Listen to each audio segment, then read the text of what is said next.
4 বছর আগে বিশ্বকাপ জয়ের সেই স্মৃতি এখনো টাটকা, আর সেই সাফল্যের রেশ নিয়েই শিরোপা ধরে রাখার মিশনে আবারও মাঠে আর্জেন্টিনা। বিশ্বজুড়ে ভক্তদের মধ্যে তাই ফিরে এসেছে পুরনো উন্মাদনা। এবারের বিশ্বকাপে আর্জেন্টিনার প্রথম ম্যাচ ঘিরে রাজধানীর টিএসসি যেন পরিণত হয় আর্জেন্টিনা সমর্থকদের এক মহাসমুদ্রে। কারো গায়ে মেসির জার্সি, কারো হাতে পতাকা, সব মিলিয়ে পুরো এলাকা জুড়ে ছিল উৎসবমুখর পরিবেশ। আর্জেন্টিনার জয়কে ঘিরে সমর্থকদের চোখে ছিল নতুন করে শিরোপা জয়ের স্বপ্ন। সমর্থকদের অনেকেই বলছেন, আর্জেন্টিনা তাদের কাছে শুধু একটি দল নয়, এটা আবেগ, এটা পরিচয়। আর মেসিকে ঘিরে সেই ভালোবাসা প্রতিটা বিশ্বকাপেই যেন আরও গভীর হয়, আরও বিস্তৃত হয়।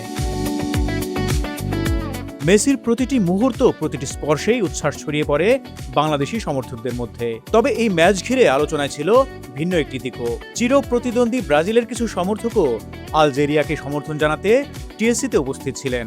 কিন্তু শেষ পর্যন্ত মেসির নৈপুণ্যে উড়ে যায় আলজেরিয়া। হতাশা নিয়ে ফিরতে হয় তাদের।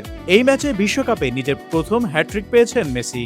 3 গোলের মাধ্যমে বিশ্বকাপে তার মোট গোল সংখ্যা দাঁড়িয়েছে 16-তে, যা তাকে যৌথভাবে সর্বোচ্চ গোলদাতার আসনে পৌঁছে দিয়েছে।